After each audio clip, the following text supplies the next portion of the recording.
Okay, so it's very nice to see you. It's about to get dark Yes. all the way from New Zealand. Yeah, great to talk to you, Anne-Marie. I'm really looking forward to this. Right. And we talked on the phone once, and I think we talked for 2 hours about it was such a good conversation. Okay, this is we're both Canadian. We're Canadian and we're the same age. So I mean roughly. Yeah. roughly, So that's we're both expats. And so we have had that experience, yeah. you know, leaving Yeah. home and then not. Okay, your book was great. I think I need to read it again. I have all these little sticky notes here. I made all these notes the whole time. And then I wrote in the back of it, I hope you don't mind, things that I can ask. Yeah, of course. Yeah, awesome. Yeah. I've seen so many copies of my books, both books, with all the little like sticky notes like that, all the little tabs. I love that. That to me, that feels like a book well used. So Okay, so first of all, I sort of cheered when you had this line that you said, you know, if some of the things I talk about, so, you know, you're very deeply rooted in the science world, but you said if some of the things I talk about, if I'm a little bit ahead of the science curve, then so be it. And I thought that was so interesting because the integrative naturopathic world often gets trashed for this very reason. So you've been doing this for a long time. How did you sort of come to say, I need to say that, and I want to say that? that's a really good question.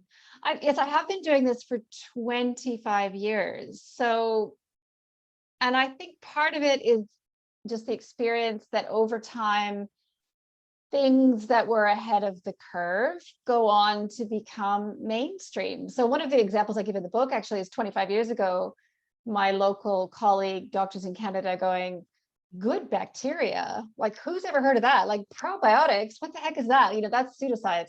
So I've kind of been through that again and again and again with lots of things, which is not to say, of course, that everything that natural therapists use goes on to be proven to be true. That's not the case, because so, and certainly even I can't think of an example right now, but there would be things that I was prescribing that I don't use anymore. But I think just over time I just came to realize that medicine is in a process. You know, it's constantly sort of changing what is acceptable. We have this idea, there's this set of things like this canon of treatments that are acceptable treatments, but 25 years later, that'll all be different. And one of the examples, I want to say this right off the beginning. So as you know, currently body identical hormones, estrogen and progesterone, are mainstream. That's the most prescriptions that you get from your normal doctor or GP or specialist is body identical estradiol and progesterone.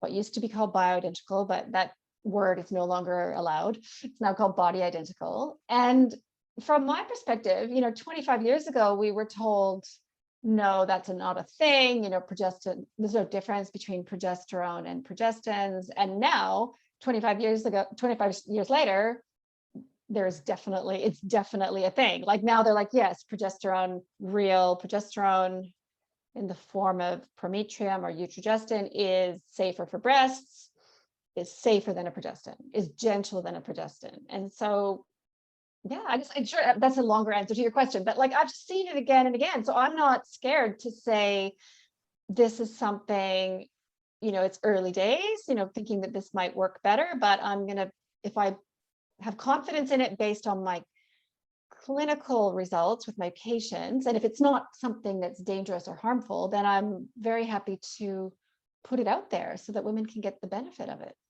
Well, I think doctors you rely on clinical experience too. Yes, the science, but if you see something in your office over and over and over and over again, you develop protocols of your own, right? You might adjust from the guidance that is given in either a doctor's office or a naturopath's office, right? For sure. And you know what, it's changing actually, Anne-Marie. We're in a very interesting time. I was just over in Sydney, Australia, visiting my clinic there. I live in New Zealand, but I like to touch base with my Sydney patients because I was there for so long. And this time, it's been a year since I'd seen some of them. They were almost every day I had a couple of people saying, oh, my specialist prescribed zinc, or one said, one woman said, my gynecologist prescribed Chaste or Vitex as kind of the first tier of treatment for mood. So it's really happening. Like a lot of these treatments that were previously considered to have no evidence, now a lot of them do have evidence, and fair enough. As soon as they have some level of evidence, then a lot of doctors are willing to start to use them. So I'm happy about that. It's quite a different landscape than it was 25 years ago when I started.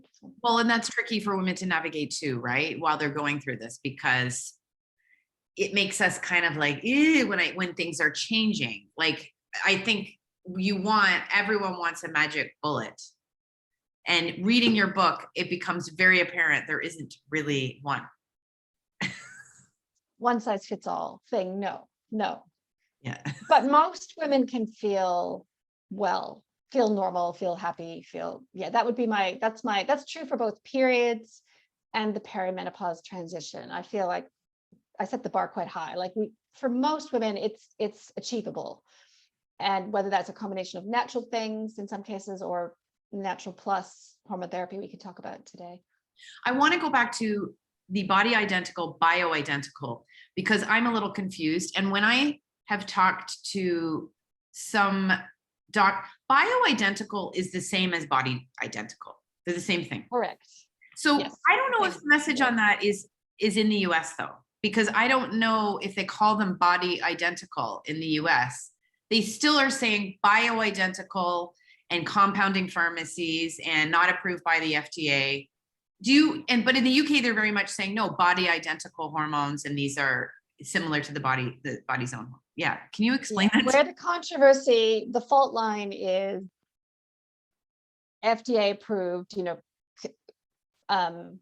mainstream medication, approved medication versus compounded hormones. I've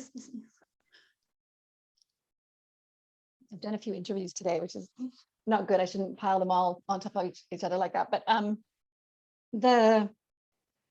that's the controversy. So I might just explain it this way. So 25 years ago, when I started practicing, because I've been there the whole time, the only way at that time to access transdermal, through the skin estradiol, true, exactly identical to the body's own estrogen, estradiol, was through a compounding pharmacist. The only way to access real progesterone that is safer than a progestin was via like an integrative or a naturopathic doctor and the compounding pharmacist. That was the only way, because the medications didn't exist. In different countries, they became available at different times. But in Australia, I remember it so clearly. It was October 2016. Progesterone, body identical progesterone, became available in Australia as Prometrium. And that was, like I said to my patient at the time, and she was the first one to kind of bring in the prescription she'd been given from her doctor for the estrogen patch and Prometrium as her menopausal prescription. And we put them there on the desk. And I said, this is what I've been waiting for 20 years. We've arrived. This is mainstream medicine has agreed or decided independently, they would say, or that it's safer to take hormones that are molecularly identical to the body's own estradiol, estrogen, and progesterone. That's a safer way to take hormones. The fact that it took that long surprises me. Back in the 90s, I thought it was going to come faster than it did. But what we're dealing with now, a little bit of the kind of aftermath of that, is that there's still, with some doctors, I don't know what the word is, like, an unhappiness with the compounding pharmacist side of things and women accessing hormones that way. And their argument, and there might be some truth to it, is that when you're taking hormones in that way, like in a compounded form, there's less regulation, you're less sure what you're getting in terms of dose and all of that. So that's fine, which is why in general, actually in my book, as you know, I generally go with the mainstream conventional FDA approved body identical formulas, because I guess I feel like you might as well get those because you can get them from any pharmacy. Most doctors these days are more than happy to prescribe them.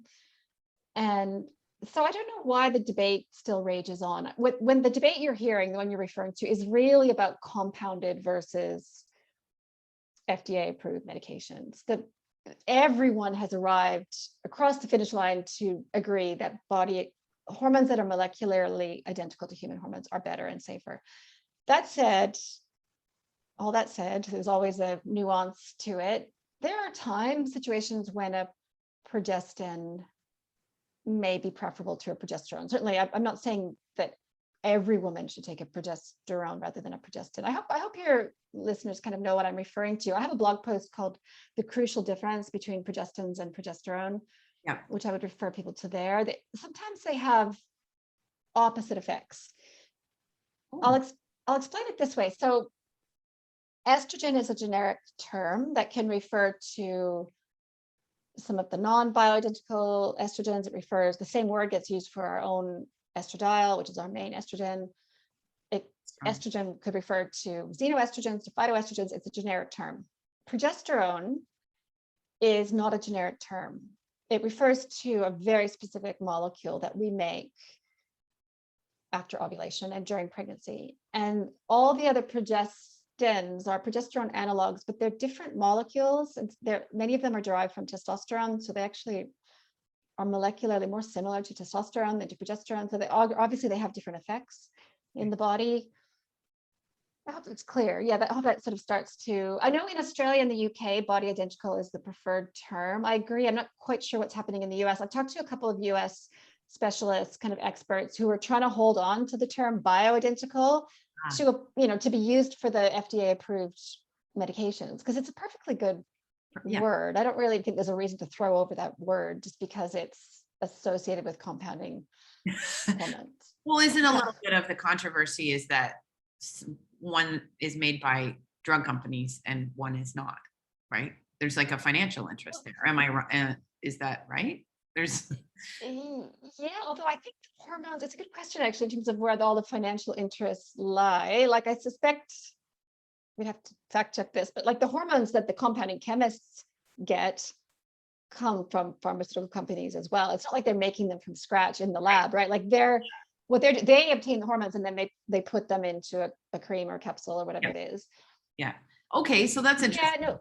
Because I thought, like, there's this like vitriol to those, and it's always existed. Like even Oprah Winfrey took bioidentical hormones, and she said, I know this is controversial, but it's not like they're, like Wild West, like you're throwing ingredients around. Like the pharmacists are trained, and like you just said, they get it from the pharmaceutical companies. So it is a bit confusing. Yeah. It is a bit, the messaging is definitely there. You can see it all the time. And so anyway, it's just one of those life's confusing things. But that brings, this is about being ahead of the curve, right? This is the perfect example of being ahead of the curve. So now a woman in menopause, her doctor can confidently say it's safer if you take body identical hormones than if you take the old school Premarin. And, we know that now. That's a fact. That's accepted by pretty much everyone. 20 years ago, they were being offered Premarin. So what were they like, back at that time? Like some of us thought Premarin's not safe. It's safer to take bioidentical estradiol through the skin. It's safer to take real progesterone. I knew the change was coming eventually, but for my patients at the time, I'm like, do they wait 20 years for this to happen in mainstream medicine, or do they get the safer option now?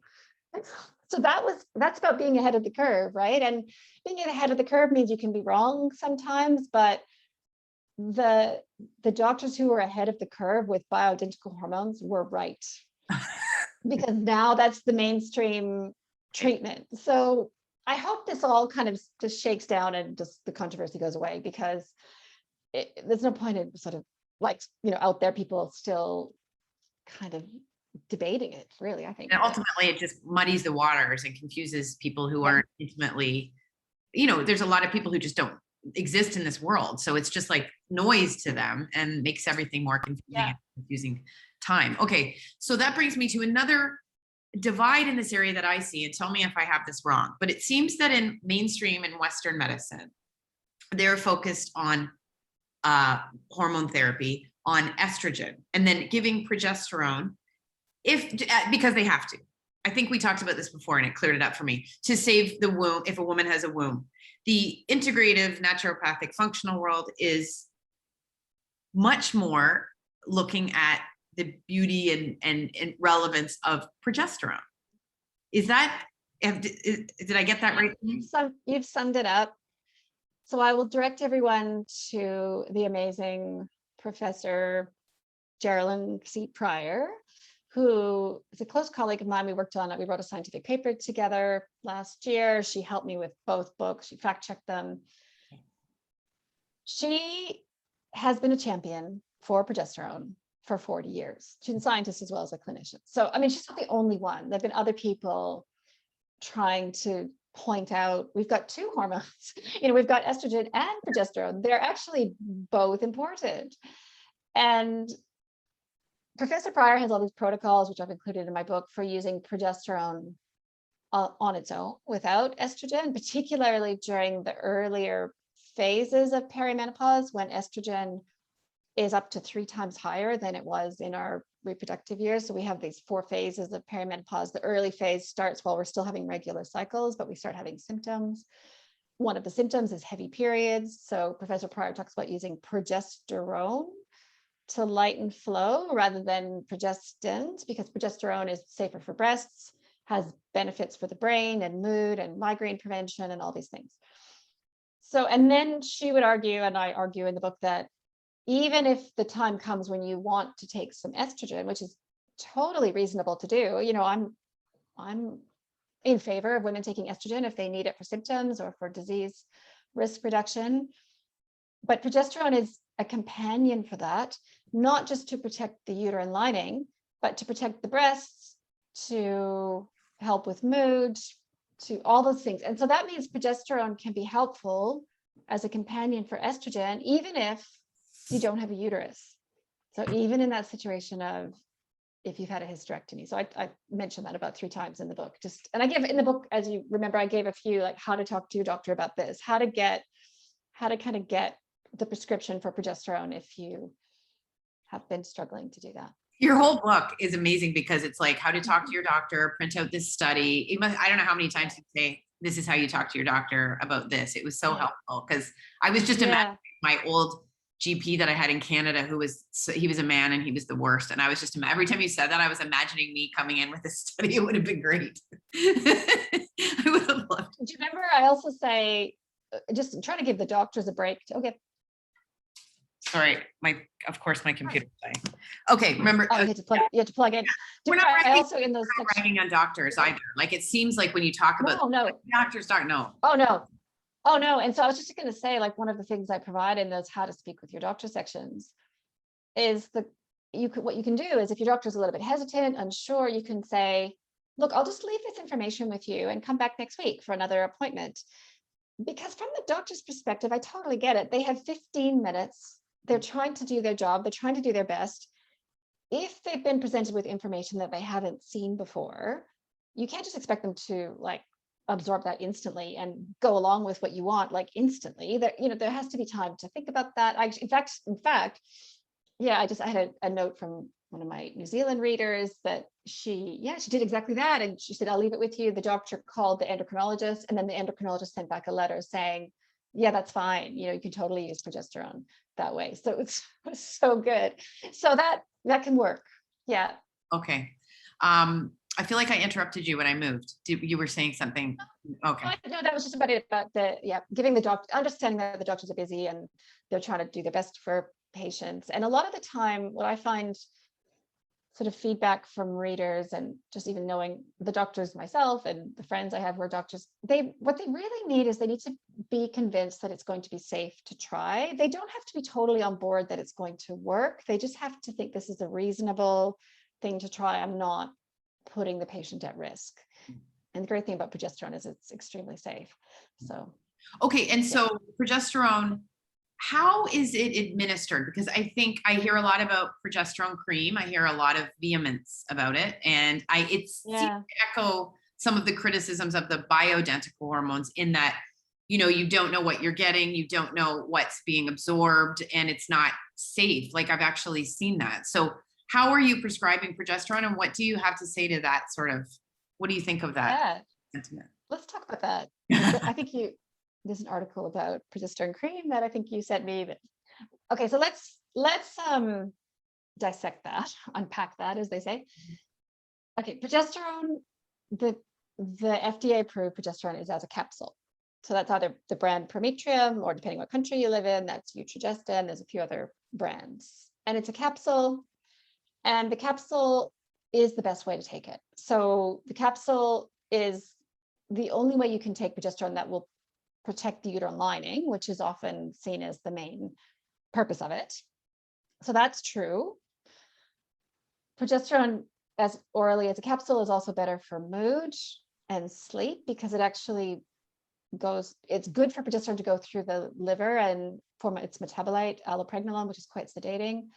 As a little just aside, I'll acknowledge that sometimes that neurosteroid metabolite of progesterone is paradoxically anxiety producing. That's the minority of women, but I will mention it because there's going to be some of your listeners going, wasn't my experience with progesterone. But for, I'd say at least 9 out of 10 women, progesterone is sedating, tranquilizing. So you actually have to take it at bedtime, or it can make you feel very sleepy.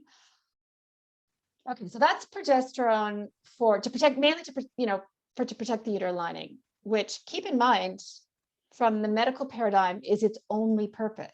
Right. Right. They're just because they have to. They don't even talk. Right. Yeah. So if the question is, can you use progesterone cream to protect the uterine lining? The answer is no. Okay. And if you were to attempt to do that, like if you were to take estrogen and then try to use progesterone as a cream to protect your uterine lining from the estrogen, that would be dangerous because your uterine lining would not be protected. So that's true. And I think that's what a lot of this discussion is about. Now, there's this whole other aspect of progesterone, which we've been talking about, Professor Pryor's view that progesterone has other benefits, like for mood, for sleep, arguably for preventing migraines.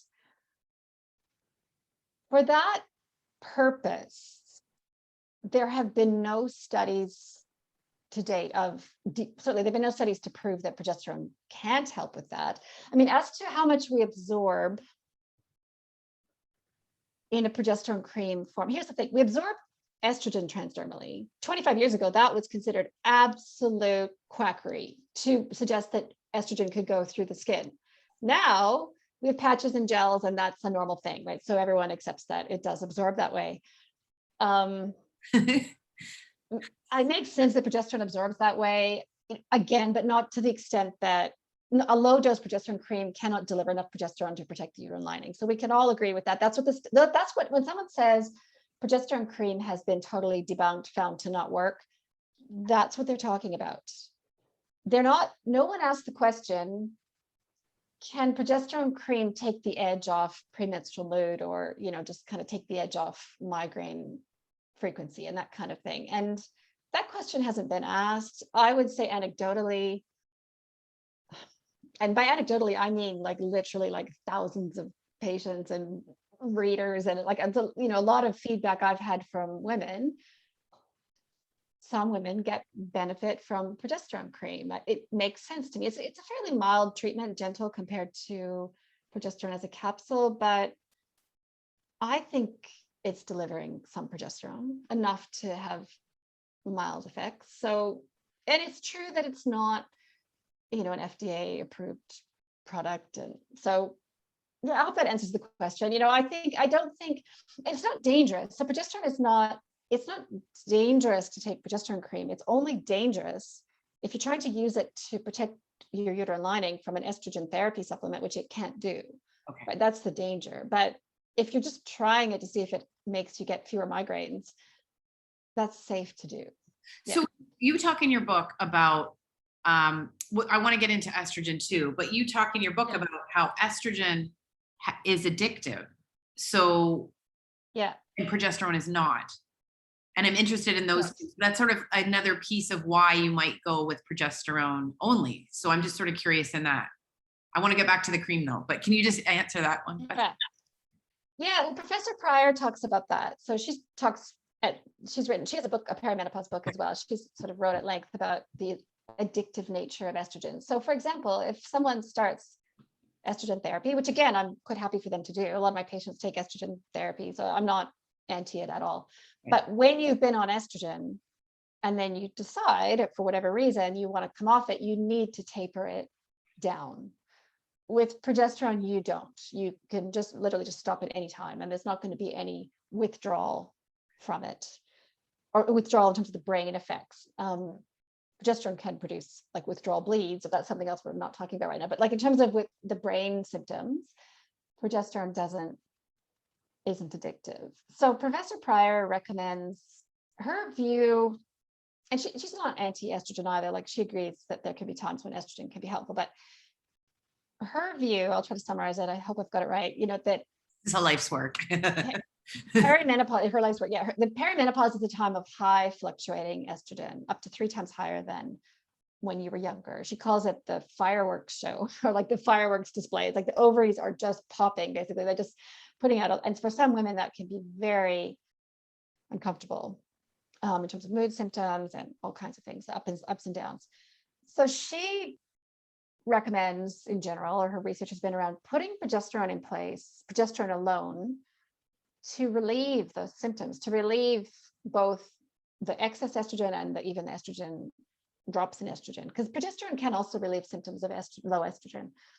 And then she says, take it for 7 years or so, whatever the transition time is, and then just stop it when you reach into your mid-50s. At some point, you'll find you can just stop it. You realize you don't need it anymore. So I hope that explains the difference. But with estrogen, you need to taper it down. So in my book, I say if you're on both estrogen and progesterone, what you could do, taper down estrogen while you're still on progesterone for some time, and then when you have had enough, just stop the progesterone and see how you are. Yeah. And if I come to you and say, I'm curious about this because I'm managing, and I want to talk about lifestyle and all that, but I'm managing most very well. But I do have periods of very low mood and tiredness. And I wonder, and sort of brain fog, like I notice trouble organizing that I didn't used to have, and memory issues. What would you say?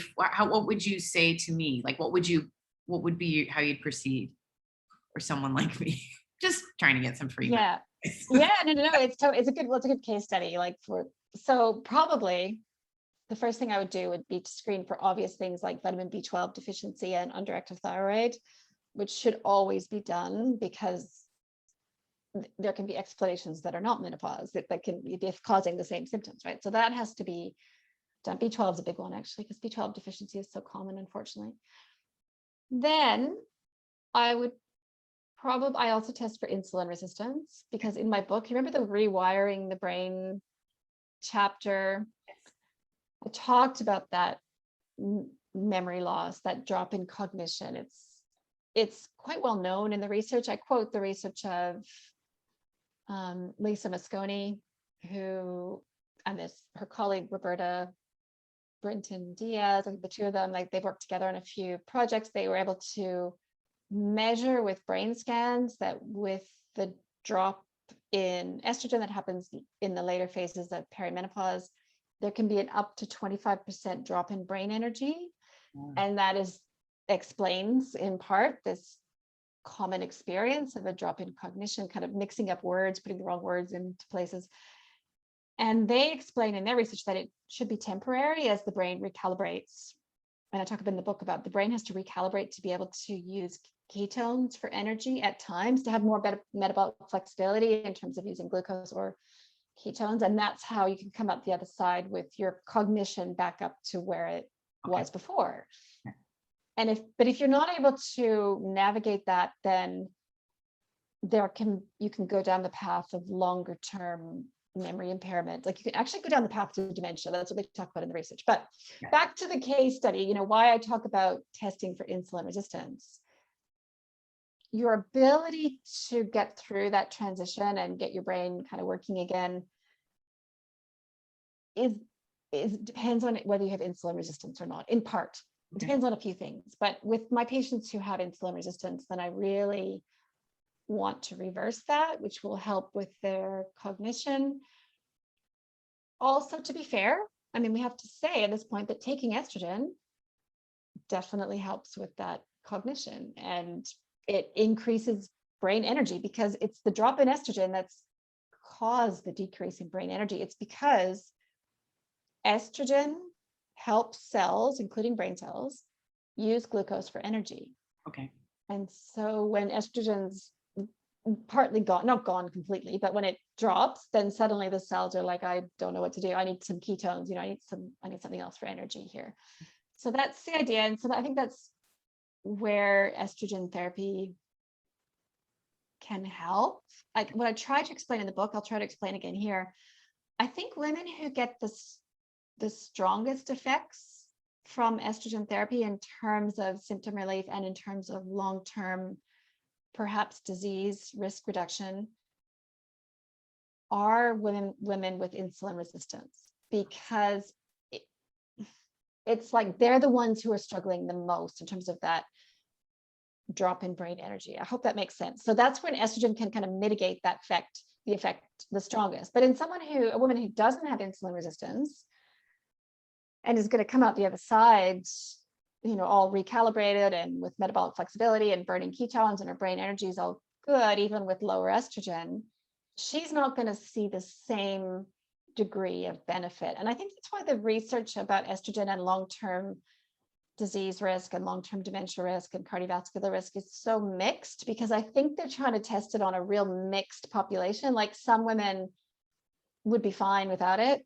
Some women really need it for prevention of some of those diseases. Oh, interesting. Okay. You talk in your book Yeah.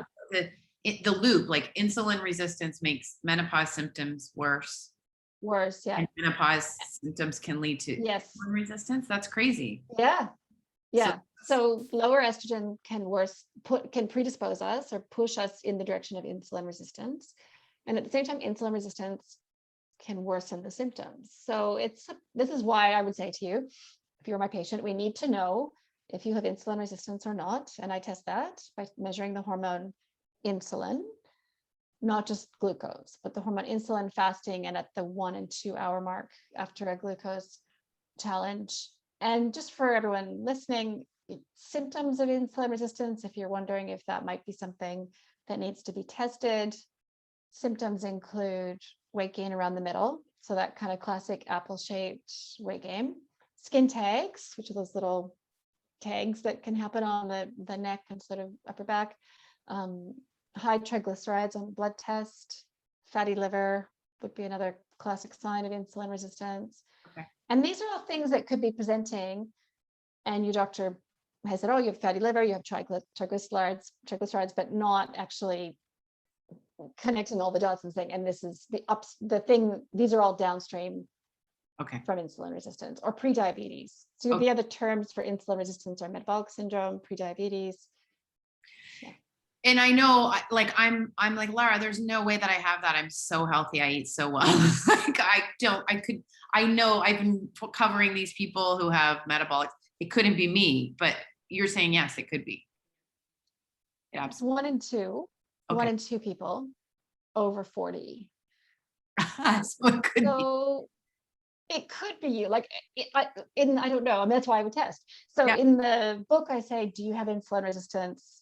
Are you sure? Like, I ask it a couple of times. It's like, just having had a normal glucose test result doesn't rule that out. Yeah. Okay. So interesting. It's reversible too. So it's once you you can reverse out of insulin resistance fully, all the way out of it, and which is good. So that's why it's a good thing to test for and to know about, because you can fix it. Okay. Yeah, I was always very sort of like, oh, I'm natural and I won't have hormone therapy. And then the last year has been so interesting to me, because it seems more and more that there are, obviously it's safe and there's more benefits to it. My question is, in the long term, like if you were doing fine, and I saw an Instagram live about this, should you take hormone therapy to protect yourself from the big 3 we hear all about? It sounds like dementia, there's a case for fears about dementia, but osteoporosis and cardiovascular disease, you're getting a lot of that messaging that if you're not, I'm getting messaging that sort of, if I'm not doing that, I'm a bit irresponsible for my future self. That's a bit of what Oh, wow. Yeah, I think that's too strong a messaging. Okay, so I'm trying to think how to explain this in a clear way. As I describe in my book, menopause is not new. You know, women, we know from the archaeological records that women live to 70 or 80.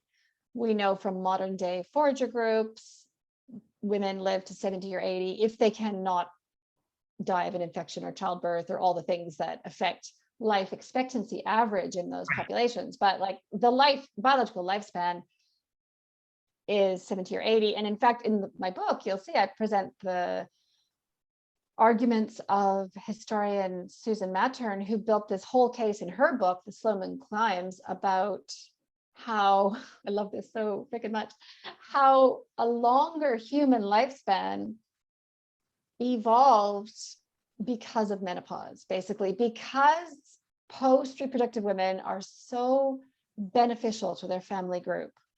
We, all of us, men and women, were selected for to have these genes that make us live longer. So clearly, eons before there was hormone therapy, you know, women were living to 70 or 80. So I reject the narrative that menopause is just an accident of living too long, that we're always going to get heart disease if we don't take it. All that said, it does have some protective effects, mainly in kind of what I was trying to explain before. I think it's mainly protective in women who have other risk factors, like insulin resistance or like inflammation or like things that are arguably an evolutionary mismatch of our biology and our modern environment. So we've got all these other things going on that are predisposing people to those degenerative diseases. Estrogen can mitigate that. So someone who's got insulin resistance, who might have been going down the track to dementia and heart disease, estrogen could reduce that risk, change that trajectory, which is true. I totally believe that. Estrogen started at the right time. But that's not to say that some woman who doesn't have insulin resistance, who's fine, who's healthy, who's having a symptomless menopause, I don't think we can say she has to take estrogen to not get dementia or heart disease. Does that make sense? Like you really have to factor in the other things. Yeah. So I don't know. I think we keep swinging. It's a pendulum, right? Like in the 90s, for sure. When I started practicing, it was the whole thing was estrogen prevents heart disease. It was a big thing.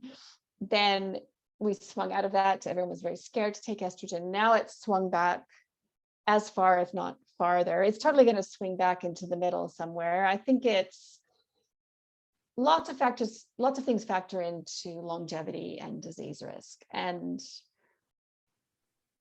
I don't know. I just don't know what to say. I mean, I can disclose that. I think I have disclosed this to you personally. I can disclose it here. I am using an estrogen patch currently. I'm just trying it and to see how that is. I take it with progesterone because my last period was about 7 or 8 months ago. I'm in that phase 4 of perimenopause, waiting to graduate to menopause. I love that word. How long I'm going to take? How long I'm going to take it? I'm not sure. And the research doesn't know either. Like I'm doing it just to kind of see how that is as a scientific experiment, right? Because with the brain stuff, right? Because my husband would observe I'd been inserting the wrong words into conversations, like just confidently saying the wrong word at times, which I hope I haven't been doing today. Oh. So I thought, well, can the estrogen patch, change that? I'm just interested. I mean, I don't have insulin resistance, so I guess going a little bit against what I've just been saying, but I think I'm just curious to see how it is. And no one knows, do I take it for 1 year or 5 or 10? Like that's not that information. What are you noticing? What have you noticed a change? Have you noticed? Yeah, I think my cognition is a little brighter. And I think my sleep is better, which is interesting because Professor Pryor, when I was writing the book, she didn't want me to say that estrogen can help sleep because it was just fair enough, because estrogen is actually stimulating, whereas progesterone is sedating, tranquilizing. So progesterone totally helps sleep in women who feel well on it. Estrogen, if anything, is a little bit stimulating, but I had observed that it helps sleep, and I think it's actually working on stabilizing the circadian rhythm. because we get quite a big change in our circadian rhythm goes a little bit off the rails with the rewiring that has to happen in the brain. So I think that's partly where the sleep disturbance was coming from. Obviously, also estrogen can help hot flashes, which I hadn't been having. So I'm using just a very low dose. I'm using a very low dose, but Okay. I find now I've realized I've started mentioning it in a few interviews that I'm using it because people want to know. So that's fair enough. Yep. Yeah, well, it's nice when you're talking about it for you to say, but I find sometimes people don't say that. I'm curious about the, okay, right before I went into my next one, I want to ask you about testosterone, because Right. I see a lot of people talking about testosterone. I interviewed last year a nurse practitioner in Texas, and she presented at the North American Menopause Society about her protocol. Testosterone hasn't been approved by the FDA for use in women. I think Australia might be the only place that's approved testosterone for use in women, which is a whole other conversation because it's sort of a feminist issue. But she was talking all about her protocol of prescribing it and cream and putting it directly on your vulva. And like she had this whole protocol. I was really interested about it. What's your take on testosterone? Well, I don't have a lot of experience with it. My patients, none of them really have gone that route. So I've seen some overdosing situations. So in my book, I'll tell you what I say in my book, and then I'll kind of tell you some pushback I've had about that and maybe where I'm at with it now. So what I said in my book is it can definitely be helpful for libido or sexual desire. Like that's pretty clear. It helps about half the women who try it, and only if there's also estrogen and progesterone in place, I would say, particularly estrogen, which is also important for libido and desire. So that's what the research shows. It can help with that. There has been, of course, all these other claims of things it can help with, and that none of that has been proven so far. Which, to be fair enough, all the claims I'm making for progesterone have not been entirely proven either. So I have to kind of give them equal weight here. The thing that makes me nervous about testosterone, and I say in the book, is that in excess, so a higher level of testosterone in women promotes insulin resistance. That's true in PCOS. That's true in menopause, because we actually enter into the state of relative testosterone deficiency, relative testosterone excess, when our estrogen and progesterone drop away. And that is part of the shift to a thickened waist, a kind of more square body shape. That's from testosterone. That's weight gain around the middle. I've seen that in patients where they've been on testosterone, getting breakouts, getting weight gain. Then I started looking at the research around testosterone and insulin resistance and testosterone and weight gain, and started thinking, okay, we need to be really careful here giving this. It just, it's the hormone that has, I would argue, a higher risk profile than estrogen or progesterone. It's dose dependent. So of course, we, as women, we have some testosterone, we need some. And in fact, androgens, or that whole category of male hormones, are what we use to convert to estrogen and make estrogen in our menopausal years. So it's important that we have some androgens. Okay. I would personally prefer DHEA, but unfortunately, I don't know, that for some reason that one's dropped off the radar. I think DHEA is a lot safer and better than testosterone. It's also one of those, I don't know exactly what it's like, but my feeling is DHEA is kind of in the same category as progesterone cream. Like it's really, perceived as a 100%. Yeah. Yeah. I actually made, So, oh, sorry. Yeah. No, go ahead. Yeah. Well, when you bring up DHEA, I have a big issue myself, because I was at 43 when I realized I was in perimenopause, but I didn't know, right? Your periods. I love that graph of Dr. Jared and Pryor, because when I saw it, I was like, ding, why isn't this everywhere? It's not a mystery. Yeah. Clearly in this third stage. This is not like, it's not like I can completely tell where I am. But when I was 43 and didn't know, and was in denial also, I was going I just hit a wall. I lost my eyelashes. I had panic attacks. I couldn't sleep. It was a horrible time. And I found my way, because all the doctor stuff didn't, I wasn't showing anything amiss. And I ended up at a naturopath who did the Dutch test and diagnosed me with adrenal exhaustion and gave me DHEA supplementation and some other things and a stern talking to that I needed to change my life. And I'm forever grateful to her because she said, if you don't change your life, the way I was living was work, work, work, exercise, drink, there was nothing in between.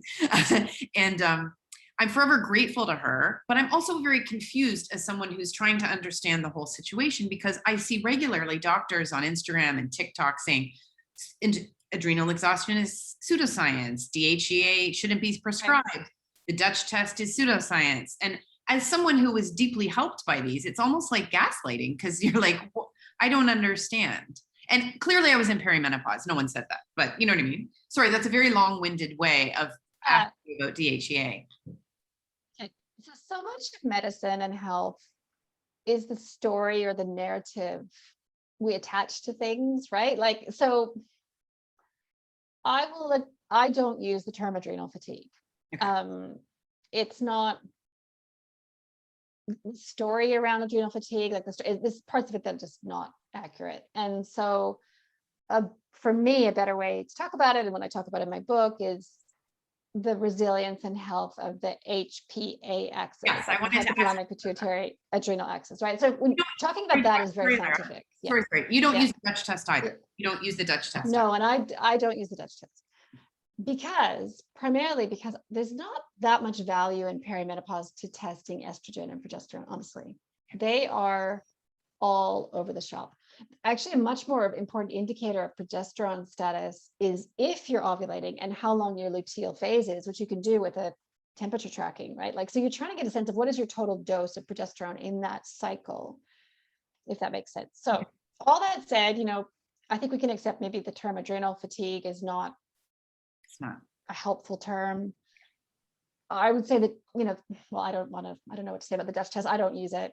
I think but you feeling better on DHEA could be very real because on the one hand, I find it so crazy. Like they're touting all these benefits of testosterone, but totally poo-pooing DHEA, which is an androgen, which is actually, I would say, a more appropriate androgen for women to take. So you can't have both. You can't have women feeling good on some androgens and not others. I think the fact that DHEA I think it was because it was the territory of naturopaths. Basically, whatever naturopaths touch is now a poisoned chalice. It's like you can't go near that anymore.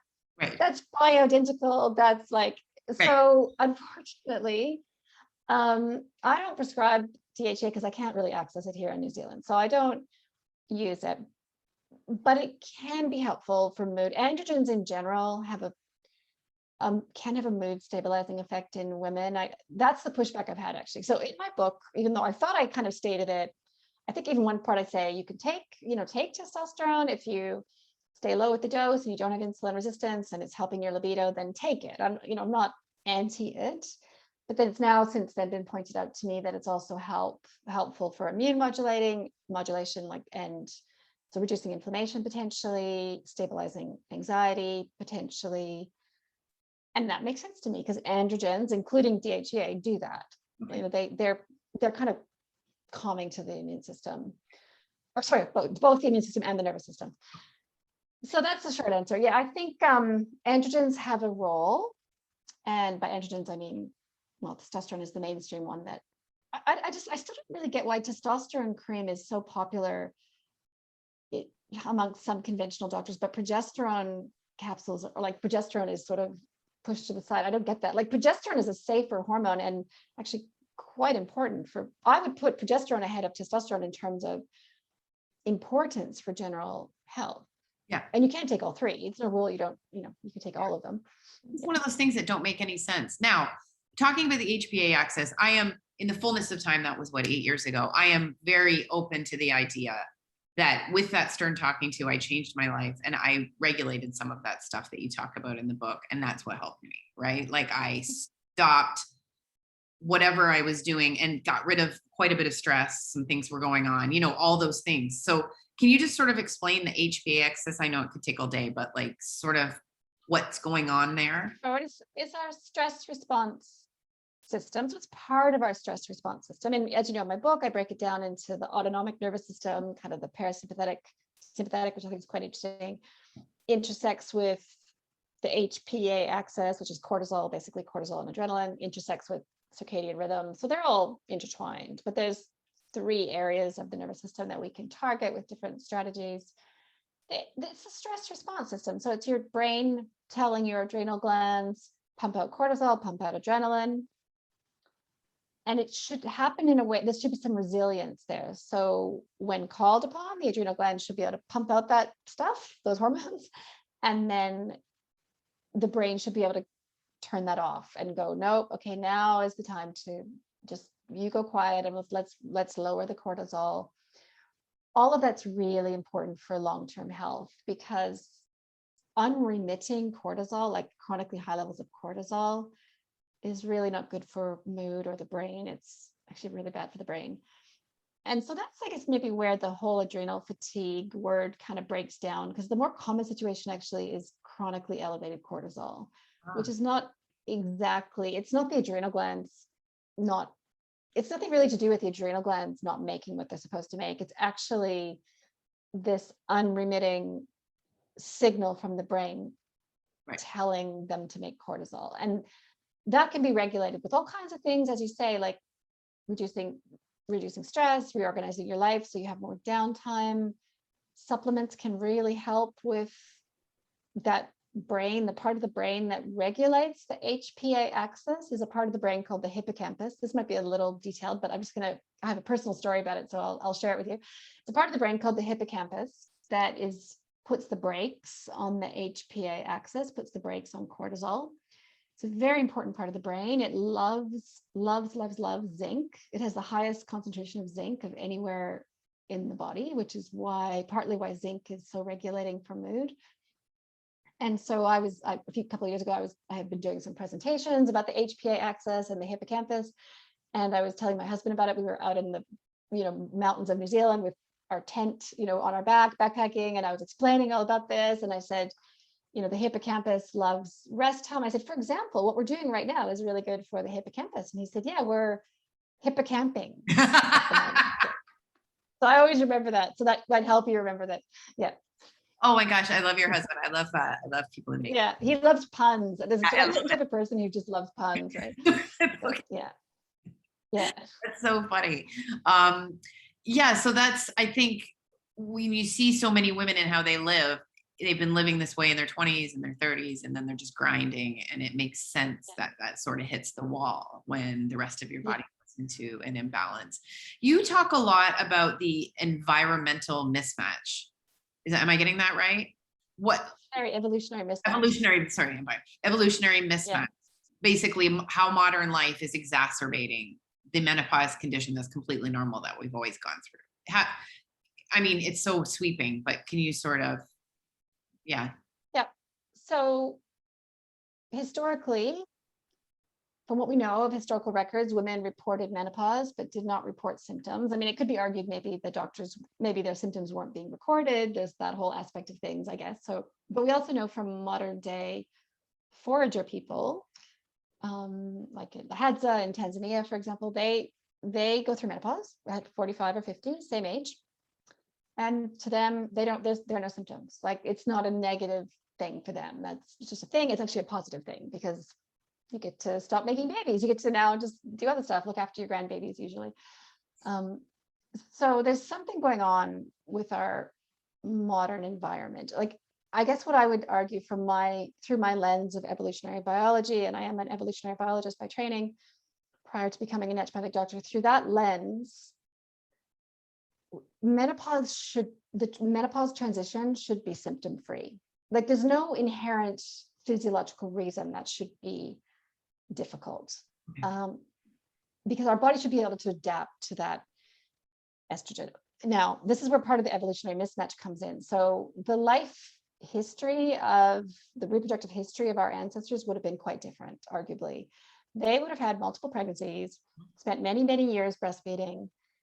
They probably, in many cases, went from their last baby breastfeeding for a few years, that low estrogen state of breastfeeding, straight into just never getting another period, right? Like, they probably didn't go through that graph, that Professor Breyer's graph, I think you're referring to, with the high crazy estrogen in your 40s and then crashing down. And that may not have been their experience just from the difference in life history and number of pregnancies.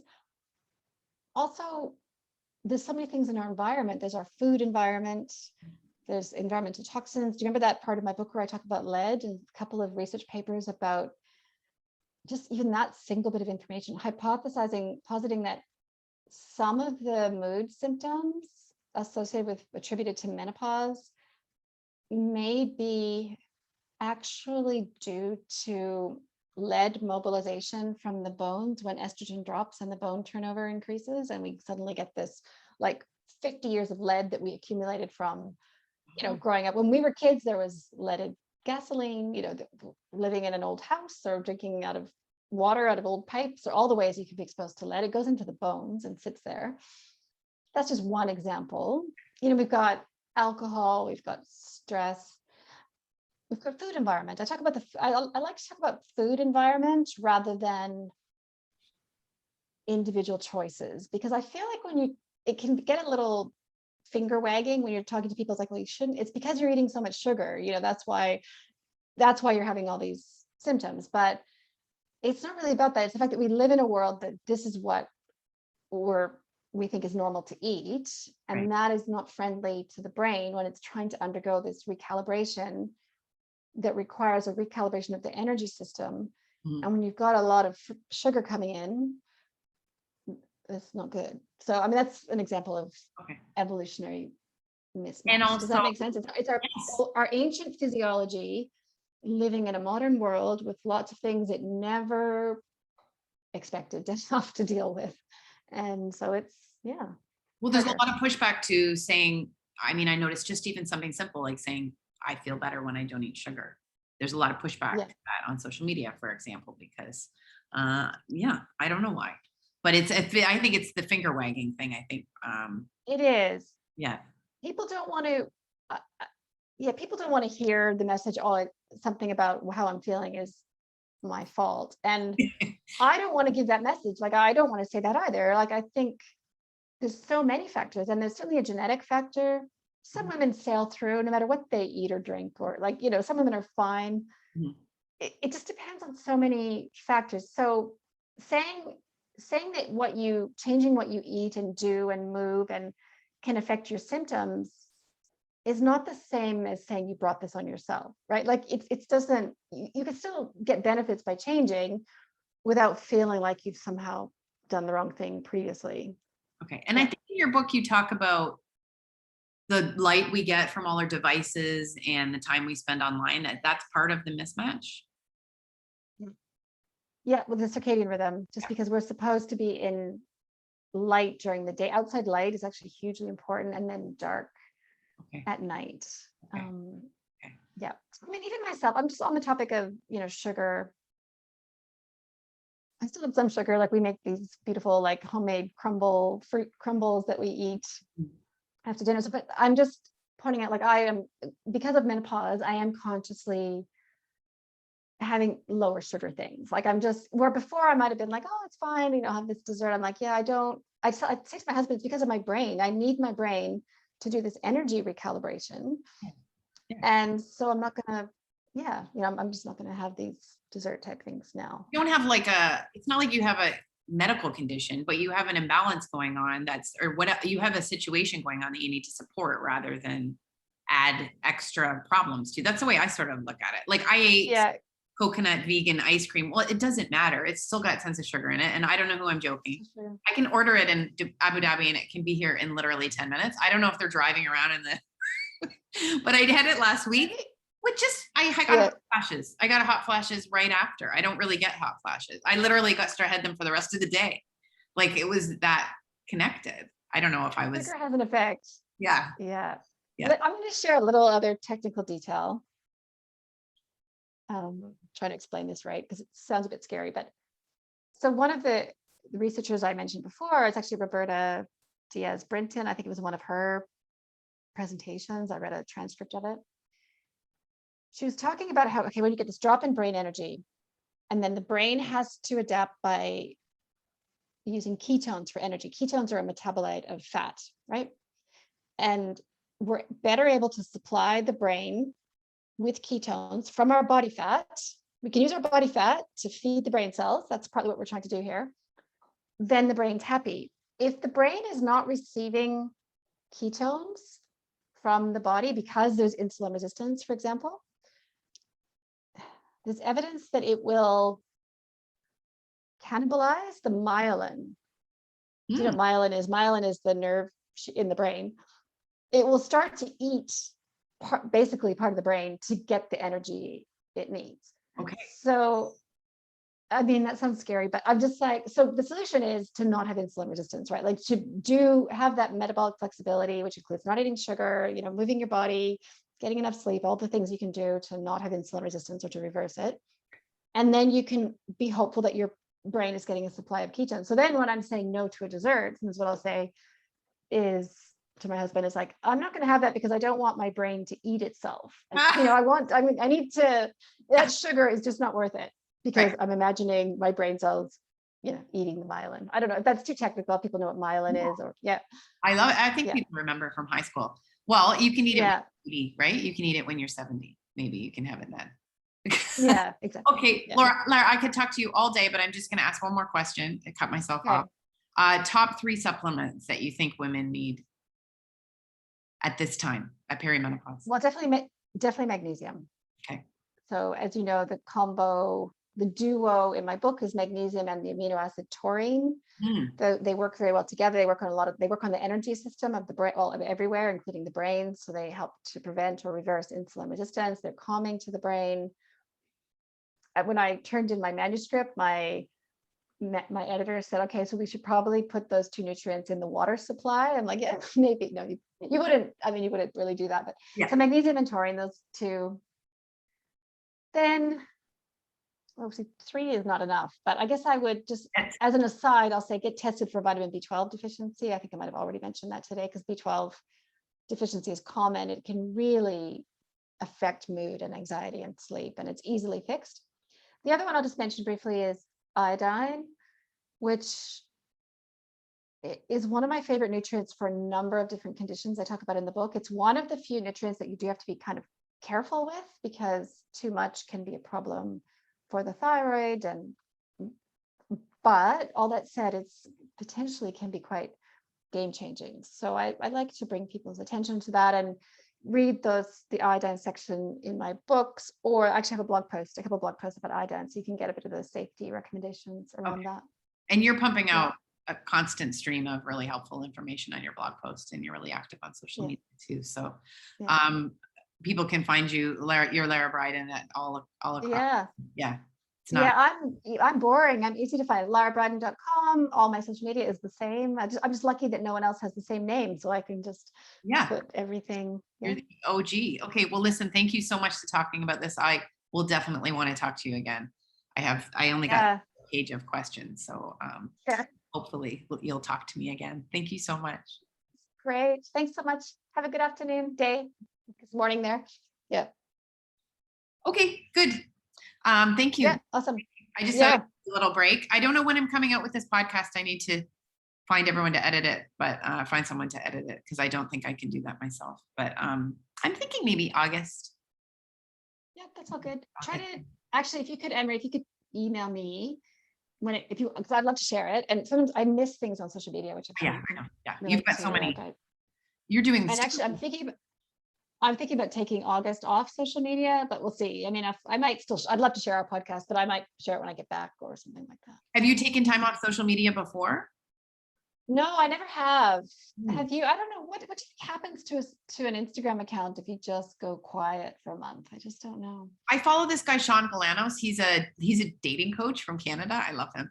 And he says, I'm taking a vacation. He's such a kind of a dick, but he's just like, where the unfollow button is. I'm taking a week off for my mental health. Like he's just like that. And I think, I don't know. I think like, why not? Like you've got so many followers. What are you going to lose? Like, exactly. People unfollow you. I might just say something like, don't worry. I'll, see you in a month. And people aren't going to notice that I'm not posting. No, we all have this idea that people are monitoring it. They don't care. This is like the number one rule for everything. I think everyone out there is thinking about themselves. Yes. they're not scrutinizing us as much as we think they are. I actually saw, there's a beautiful woman on TikTok. I follow her. She goes by Hey Loa, but she's a very natural person, but she's just beautiful. She's in her 60s. She's just a beautiful person. And someone said something nasty and she just said, I think you're upset about something else. Yeah. This is my favorite thing. I was thinking I might even say that when someone writes a nasty comment. Like, I think, but I don't know, because people get all touchy when you fight back. Do you ever, like, how do you answer people when they go after you? Do you? I haven't, touched wood, I haven't had a lot of people come after me hard. Yeah, obviously I get pushback. Yeah. But it's fine. Yeah, I don't know. No, I guess, no, I have had a couple times. I just tend to not say a lot, actually. Yeah. I think it's better just to let the criticism Flow. rein in and just let them, and then, I probably told you, I know we had our big conversation a month or two ago. My biggest one was about that. Yeah, when I shared about that, having those procedures on your cervix can mean you never have an orgasm again. That was my biggest. And then, I had people telling me, like, saying things like, you are personally going to be responsible for women dying from breast cancer. And I'm just like, well, how can you answer that? I'm like, I mean, I don't think so, but I'll just let those comments roll in, and then, I don't know. Well, I think I've only read the foreword of this Jordan Peterson book, but I was cheering in bed last night for almost every sentence from the foreword was written by a colleague of his, but he said some of the reason that he's also done so well is that he has these students who know that they've been raised to not live with any discomfort and no resilience. And they know that's not right. And when they're exposed to him, they're like, I want to know how to live, because I can't live like this, because I'm being exposed to an environment where I do get challenged and I can't handle it. So those thinking, and I think that's so amazing. And then we're in this life now where people are algorithms and everything they're reading what they agree with. And then when they're exposed to something a little bit different, they can't handle it. So it's happened to adults too, kind of. This is just me sitting in Abu Dhabi, what's going on. Trying to navigate the space. I think it is going to calm down sometime soon. And I predict in the next couple of years. I think we're about to peak outrage, and I think it's going to come out the other side, and people are just not going to stand for it anymore. Can't continue, right? Because it's like, are they literally? I mean, are we getting to like lynching people? Like, I saw on Twitter the other day an article that said these women are swimming a channel or doing something for menopause, and two women said, "This is outrageous. These women are doing, why are they doing this? All you need to do is make it through the day." I was like, oh my God. Like, some women are doing a physical challenge and you're so upset. Like, don't you see what's about them? No, it's about them, because they take it as a personal attack, because it's not about you. It's like, they want to go swimming. It's like, just let them do it. Yeah. No one's hurting you. It's not about you. Yeah. That should be just a big thing, like a sign that you hold, like it's not about you. Anyway, it's always so great to